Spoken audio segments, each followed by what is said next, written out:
This is Trend Following Radio, where great thinking comes alive. Nobel Prize winners, legendary traders, best-selling authors, and the pros that know what drive us irrational human beings. I am your host, Michael Covel. Not filtered, raw, honest. That's my passion.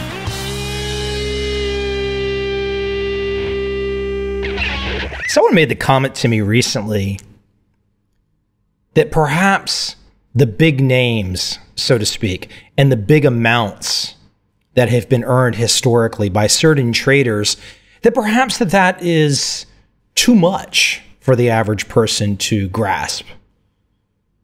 I mean, if someone makes 100 million or 1 billion or more, how can the average person appreciate that? Maybe the average person hears those numbers and says, this isn't for me.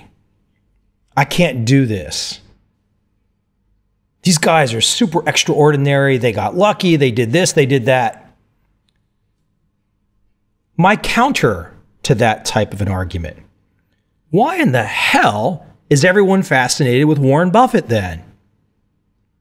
What's the fascination with Buffett? Books upon books, interviews. He's been on CNBC so much the last 15 years. How in the world does everyone think they're going to be the next Warren Buffett? I mean, if that's the logic, if someone says to me, hey, Mike, these guys in the trend following space, some of these guys have made super fortunes, but that's not useful to me. I'm just an average guy. It doesn't really make any sense when you look at the Warren Buffett example. Look, not everyone is going to make $1 billion. Not everyone's going to make $100 million. But everyone can make that first 7 figures. Well, statistically, not everyone can do it. But for those of you that are pushing hard, for those of you that want to work hard with a modicum of intelligence, absolutely, that first 7 figures can be made. Today, I'm going to excerpt 3 traders: Kevin Bruce, a still relatively unknown trend-following trader who basically started on a shoestring of $5,000, working in a gas station, self-taught trend-following trader who eventually turned his initial stake into over $100 million. I'm going to play a brief excerpt from Jim Simons that talks about systems, a man who is top 100 wealthiest in the world. Many of his systems are surely trend following. And the last excerpt I'm going to play is from David Harding, one of the more well-known trend following traders of today, who's made his over $1 billion. David Harding in this excerpt also talks about systems and brings it back to something that everyone can understand: the S&P 500. I want to start with Kevin Bruce. I met Kevin fall of '07 at his home outside Richmond, Virginia, in the suburbs. He had been retired from his trading operation and now was just leading a quiet life. The quiet life of a bachelor who had made himself a nice fortune of over $100 million. I was there to talk to Kevin for my new film, and he was most gracious. And really, probably perhaps of all of the interviewees I had for that project, Kevin opened up the most. You can see that video in my world. It's easily found. But I want to play an excerpt from my initial conversation with Kevin Bruce.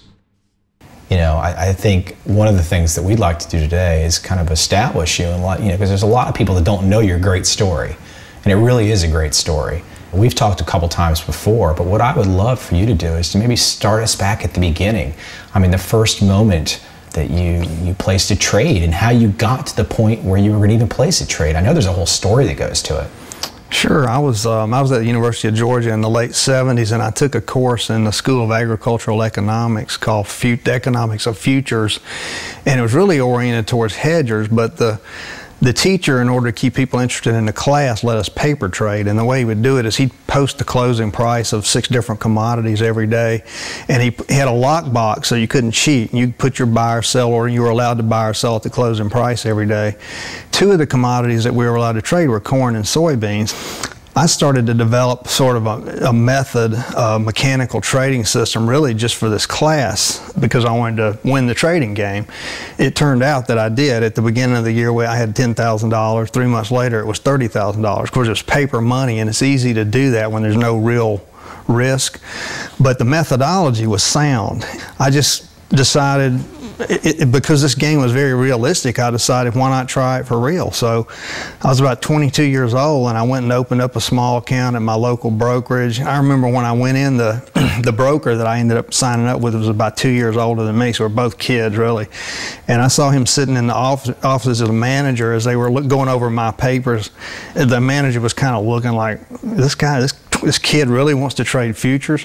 And I became friends with the broker later, and he told me that what the manager said is, I hope you can make some money off this kid before he loses his $5,000. There was no confidence I was going to make any money, but I had the legal right to open the account. I had just barely enough money to open the account. So at the end of a year, I started in April, and by December I had... This is April of what year now? I think it was 1977. 1977. At the end of the year, the $5,000 that I'd saved from jobs and just accumulated really to pay for my education was $14,000. And I thought, I've made it big. You know, I went and bought myself a Barca Lounger, a 19-inch RCA color TV, and the biggest set of stereo speakers. So you weren't starting with any grand amount of money. Oh, no. So your family wasn't saying, here, Kevin, here's a bunch of money to go trade. I mean, this was like starting from scratch, saving it up, and getting your trading account of $5,000 and going at it. Right. Now, I'll tell you where some of the money came from. This is a funny story. When I was about 15 years old, I would pack a lunch and take it to school. And cafeteria food wasn't that great back then. So you could buy the cafeteria lunch for 35 cents. So what I'd go do is every day I'd go in the bathroom and auction off my lunch. And I could usually come home with about $2. And then I'd go buy the 35-cent cafeteria lunch. So I accumulated a little money that way. The first 2 years I was in college, I was on track scholarship, so I didn't really have to pay for school. So that's how I was able to accumulate the $5,000. $5,000 in the late 70s is, a pretty good sum of money. And really that money was there for me to pay for the rest of my school. So I was taking an enormous risk in that if I blew the $5,000, I had to go back to work. And but I was so confident after all the research I'd done that this was going to work that I was willing to do it. And if I'd lost the $5,000, I would have tried it again, and I would have tried it again, because I was absolutely convinced that it was going to work. And I was lucky in the fact that the commodities that I decided to trade were currencies, and they were probably the best trending commodities that there were back then. They're still good today, but they were absolutely the best back then. There wasn't an overriding mentor or an influence. I mean, this was self-taught. Self-taught. What I did is I went, the University of Georgia Library had a lot of old Wall Street journals on microfilm down in the basement. So I'd go down in the dungeon and I'd write down all the open, high, low, volume, open interest for all these different commodities that I was interested in. And I would take them to work. At the time, I was working at a gas station at night, and between cleaning bugs off windshields and pumping gas, I had a lot of time to think about it and research it. And I had a Texas Instrument handheld calculator, and I would go through all this data and just figure out how to mathematically define a trend. That's really a basic, crude, momentum-based system that I use from the same one that I used for the trading game, the same one that I used when I really started trading real money. And the fortunate thing was the very first trade I ever did made about $1,200. So from the very first day, I never had a drawdown. I don't think it would have bothered me if I did. I was just absolutely convinced this was going to work. And when you say drawdown, just for the folks that are new to this style of thinking, maybe I'll let you explain that. Drawdown's a nice way of saying I lost money. Right. So there's drawdowns from initial equity, which means the $5,000 I started with went down to $4,000, and that's be a $1,000 drawdown. $1,000 drawdown. There's drawdown from peak equity, which would be the $5,000 I started with. I was able to make it $10,000, and now it went back down to $9,000. That's a drawdown from peak equity, and drawdowns from initial equity are a lot more serious. There will always be drawdowns from peak equity because you can't make money on every trade. So basically, you got started with a $5,000 account. In the first year, you had run it up to, I think, about you said 14,000. And what happened next? I mean, there's a lot of time in between. I mean, I'm really curious about some of the steps that you took. The first thing I did is the very first trades were all in the British pound, and I recognized that there were other currencies out there. So then I added the Swiss franc, and then I added the Canadian dollar. Now looking back on it now, that was probably a mistake because there's really not much diversification in those currencies. The currencies all tend to run around together. What I really should have done was British pound, corn, cotton, diversifying the things that are uncorrelated. But really currencies were the only thing that I felt like I knew enough about, and they also were the ones that trended the best. So I probably got away with a little bit of non-diversification that, looking back on it, probably shouldn't have done, but it worked. And now, once you started to have this kind of initial year of success, and you start going, did you start to become aware of other people in the industry having success, or were you somewhat kind of isolated in your thinking and kind of like doing your own thing and not really paying attention to the outside world? How did you? I didn't really pay attention to the outside world. I got to know some of the people at the brokerage firm. It was kind of a thing. We'd go down in the afternoon, and some of the people that traded at this firm, we sort of got to know each other and become friends. And some of the guys would always trade cotton, and some would always trade soybeans. Everybody had their favorite. But I never really paid attention to what was going on. I didn't know anything about CTAs or managed money or anything. I just knew that I believed in what I was doing, and I really initially wanted to be a lawyer. I wanted to be a corporate lawyer, so I was going to go to the MBA Juris Doctorate program combined. I had an uncle that was an attorney, or a judge who had been an attorney, and he convinced me that I was going to be working 60 hours a week and not really going to make big money until I became a partner. And I thought, I don't like the sound of that. So I just put all of my energy and time into pursuing the trading and the business. And I was probably lucky because at 22 years old, I figured out what I wanted to do with my life. A lot of people, maybe at 42, don't even know. So when I got out of school, I went to work for a fairly sizable savings bank in Atlanta, but they really were risk averse and they wouldn't let me trade. And when you went to work there, I mean, most people probably think about going to a bank job out of school, and they're like, okay, I'm going to work at the teller spot, or I'm going to do something in loans, or business development. But I mean, you walked in as a really young guy to a bank and said, I'm here and I want to trade. No, actually, it was. I actually applied for a job as a branch manager because the traders, that's kind of a high risk, high profile. They're not going to let 22, 23-year-old kid do that, but the CFO of the bank interviewed me. When they interviewed me to be a branch manager, they saw what my background was and what I'd done. They were looking for an assistant portfolio manager. I didn't even really apply for that job, but when the CFO saw my resume, he wanted to talk to me, and after we talked, they hired me as an assistant portfolio manager. Now, they didn't let me trade. But how old were you now? I would have been about 24 at that time. And you're trading your own account still? Oh, I'm trading my own account. Right. They didn't have any problem with that as long as I sent duplicate statements, so they knew that everything was on the up and up. So I continued to trade my own account and add commodities. As you make more money, you want a pyramid. If you're always trading one contract or two contracts, you're never going to make a lot of money. So as you make money, you need to gradually add different commodities or more commodities in order to pyramid. But after about 2.5 years there, when it became obvious that I was not going to be given the opportunity to trade, because the bank was extremely risk averse. It was a good bank, but they just didn't want any part of that kind of thing. I went to work for a small bank in North Carolina for about 4 years because they did give me the opportunity to trade. So it was a move up. I went from being assistant portfolio manager to portfolio manager, and they gave me a small risk trading account. I did that for 4 years, and then a fairly sizable bank here in Virginia in 1986 gave me the chance to come be just a trader. So it really took me from, I guess, my first job in 1980 to my job here in 1986 to really get to the top of the risk pyramid where I wanted to be. How did you, when you say, you make it sound so simple, you say, well, if you really want to make money, you have to pyramid. Right. Well, it's a fairly forward-looking thought process in your early to mid-20s.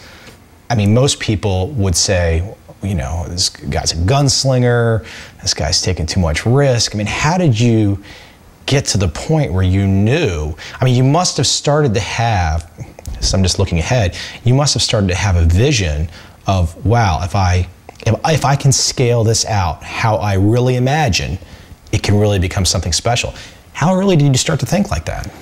Well, The first thing is I always had to consider the risk, because in the risk-reward equation, the risk is a side that gets ignored the most, and that's probably a mistake, because there really is truth in the statement. If you take care of the downside, the upside will take care of itself. So what I did is I pyramided very carefully. When the account was $5,000, I traded one commodity. When it got to, by the time I got to $14,000, I was trading three. And as it moved up over time, and the account's $50,000, I'm trading 5 or 6 commodities.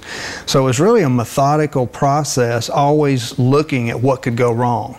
And they say that's one of the biggest mistakes investors make, is they always look up at the stars and think about how much money they're going to make. They don't look down first. And really in every situation, you really need to think about what could go wrong. Well, you know, you mentioned something a moment ago about pyramiding or taking on greater risks, and that you're never going to get to have bigger money unless you start to trade more of your winnings. And that's a fairly forward-looking thought process, because most people, if they make, let's say, $10,000, they're probably thinking about, oh, I made $10,000, I'm going to stuff it all away in a piggy bank. You were making $10,000 saying, I'm going to use $10,000 to make $100,000, or however you were looking at it. How did you start to get that type of thinking? Well, really, the only reason I ever really wanted to make any large sum of money was really for freedom. I mean, I never had desire to have Learjet, Rolls Royce, 3 beach houses or anything else. But growing up in a lower middle class family in a small town in Georgia, I mean, unfortunately, most people, that's just kind of the lifestyle that they're going to have, and they work hard, but they never really are able to get the freedom to do what they want to do. So my motivation was never to have expensive toys. It was really just to be able to not have a boss tell me what to do, to go on vacation when I want to go, and just freedom. That was my only motivation. From an early age. I mean, your early 20s. You just knew that you wanted that more than anything. Right. I mean, I saw my father work, 50 and 60 hours a week, come home at 7:30 at night, exhausted. And what kind of job did he do? He was an insurance salesman. Insurance salesman. And he would, he was. What did he think of his son's newfound trading? Trading ideas. The funniest thing is I remember my bedroom having Wall Street journals and charts thrown all over the floors, and my parents finally just gave up on trying to get me to clean up my room. There were just so many financial magazines and things laying all over the place, just threw their hands up. Now, was your father always supportive of insurance salesman? I mean, just some knowledge of pricing and risk in there. So was he always supportive, or was he a father that said, oh gosh, what are you up to? Well, he really never got involved in it. He was extremely supportive in everything I did. I mean, when I was even though he worked 50, 60 hours a week, when I played football in high school, he came to every game. When I was on the track team in high school, he came to every track. I mean, he always made time for me. And I remember as a kid, I liked to play strategy games and chess and things like that. And he'd come home at 7 or 7:30 at night exhausted, and I had the chessboard set up. I wanted to play. I was ready. I'd let him get 30 minutes of rest, and then we'd have to play. So I guess I started thinking about these strategy type things really as a child. Did you ever play the board game Risk? Yeah, played Risk, Stratego. Yeah. I mean, all the different kind of things that.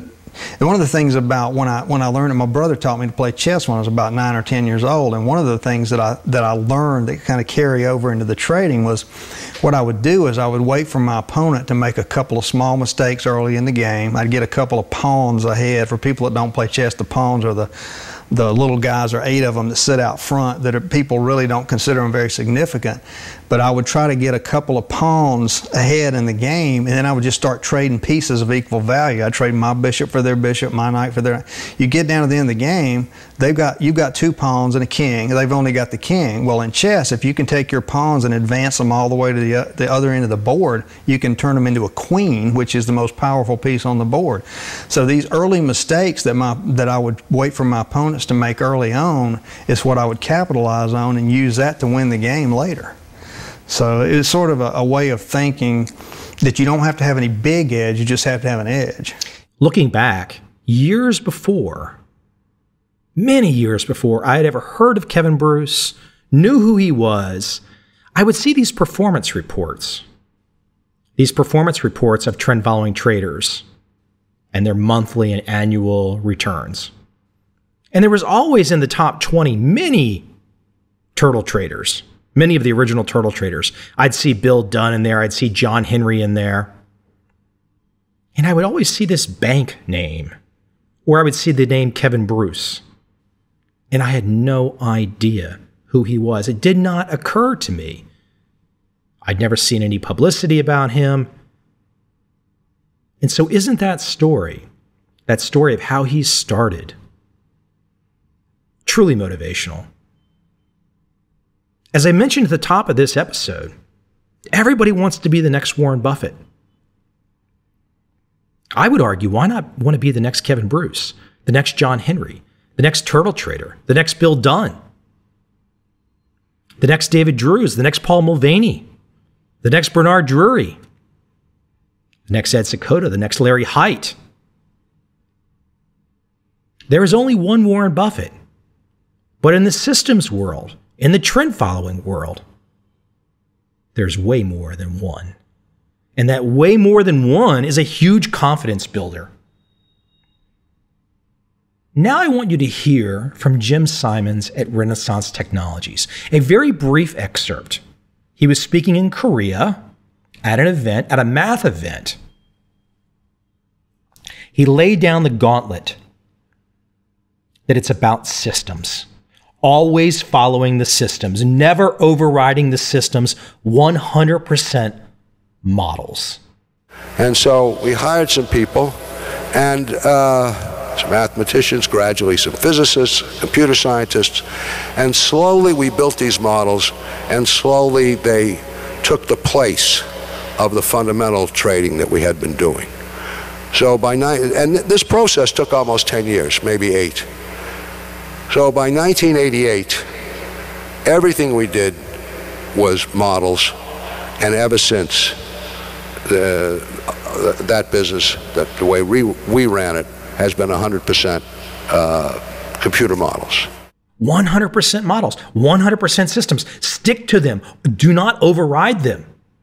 You can't be sitting there making discretionary calls during the day. I mean, how are you going to make those discretionary calls during the day? By looking up at the 6 monitors in front of you? By flipping on CNBC to watch a bunch of Suits? Bloomberg, watch a bunch of Suits? Yahoo Finance? All kinds of this and that screaming at you to take some kind of an action? You have your model, you have your system, there's no overrides, you stick to it. That is the essence of trend following today. It's the essence of great trading.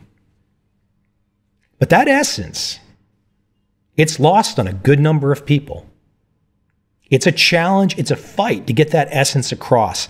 Even the best, the very best traders alive today are fighting that battle constantly. Consider David Harding of Winton Capital.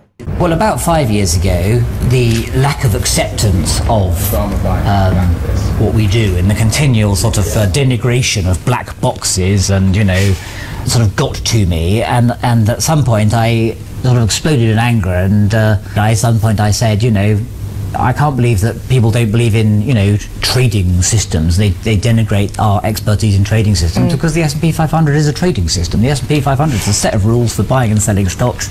It's a trading system. And by the way, it's not a very good one. That was my sort of point. We've gained a lot of expertise in trading systems over 30 years of running them, and I came out with a couple of ideas for running a better trading system than the S&P 500. We tested the ideas and it immediately did better than the S&P 500. In fact, the idea was based on choosing stocks at random. So you choose stocks at random and weight them equally, and that, according to my theory, of my simple-minded theory, fairly simple theory, which is that if you have the same expected return from assets, you should put the same weight on them to optimize a portfolio. It turns out that if you choose stocks at random and combine them, you always beat the S&P 500, or in 99.99% of cases. And that's consistent with my understanding of investment mathematics, is that you would beat the market if you choose 50 stocks at random and combine them together. So that experiment was interesting because, that's so simple. That's what we call a one-parameter model. It's a very, very simple model. The theory was that should beat the market. When we did the experiment, it did beat the market. So I started saying, this is easy. This is, we'll launch a long-only business. it's good to be impetuous if you're an entrepreneur, you know, because if you knew if you took a practical attitude to what was actually coming, you would never start, would you? So fortunately, you have to be the kind of person who leaps before he looks, as it were. So anyway, 5 years later, our long-only equity system has outperformed the market by the amount that it was supposed to outperform, and we've raised $1 billion, which is not very big in the long-only space, but it's definitely a calling card. Not a lot of people think like that. Not a lot of people will say the S&P 500 is a trading system. But it is. It's not a discretionary vehicle. There's rules. The S&P 500 is put together in a very specific way with rules. So the question becomes, and this is where Harding was going, are those rules good enough? Or can you do better? Trend following absolutely does better. And look further at the point that Harding was making. Choosing stocks at random beats the S&P. I mean, we're back to throwing darts at the wall. Monkeys throwing darts at the wall is literally better than the S&P. There is just so much misinformation, so much of a lack of understanding of how things really work. So for me, I personally just love to pull a few excerpts from the likes of a Kevin Bruce, the likes of a Jim Simons, the likes of a David Harding, and to put that together in a narrative that makes sense, a narrative that makes an aha moment happen. But don't take the glossy headlines of 3 traders and just think it's so easy. You don't get to have that kind of success. You don't get to have any kind of success in life unless you're a fighter. You have to fight. You have to stand up for yourself. You have to be willing to punch those that punch you, punch them back and punch back harder. Now, I'm sure some people out there might not consider The Godfather Part 1 and 2 as foundational to good entrepreneurial thinking, as foundational to putting up a fight. But there is an attitude. There's a certain attitude that all winners have. Maybe they don't express it publicly. Maybe they're not going to tell you exactly. And unless you really know them or you get a chance to get behind the scenes, you're never going to know how they really think. Trust me, they think like Michael Corleone. Michael Corleone circa The Godfather Part 2. At his house in Tahoe. Now, I don't mean they think like gangsters. They think like criminals. No, that's not what I'm talking about. But they think like the attitude. They think like this attitude. Now, the price for the license is less than $20,000. Am I right? That's right. Now, why would I ever consider paying more than that? Because I intend to squeeze you. I don't like your kind of people. I don't like to see you come out to this clean country in your oily hair, dressed up in those silk suits. You try to pass yourselves off as decent Americans. I'll do business with you, but the fact is that I despise your masquerade, the dishonest way you pose yourself and your whole fucking family.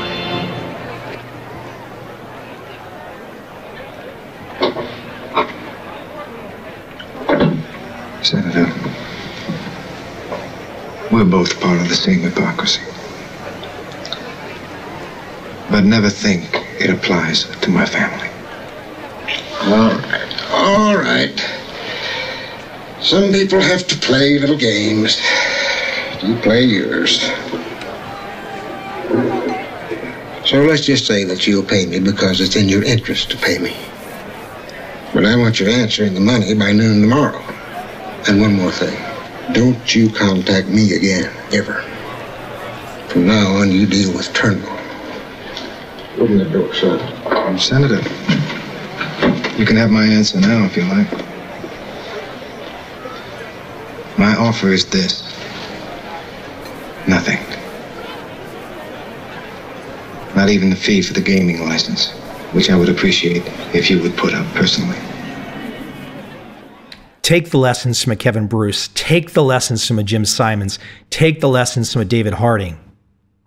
and take the lessons from a Michael Corleone.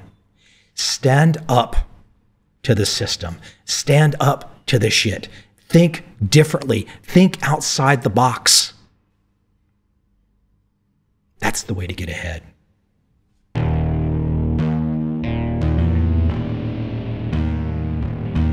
I see a time when those awake will understand how to make money in up, down, and surprise markets. Whether new trader or experienced, college student or financial advisor, protecting against a crash or just trying to make a lot of money, trend following offers everyone an answer in uncertain times. To get started immediately, send me an email, michael@covel.com. I will send you the right trend following steps to take along with my free video. But if you want to buy and hold, trust the government and trust Wall Street, this is absolutely not for you.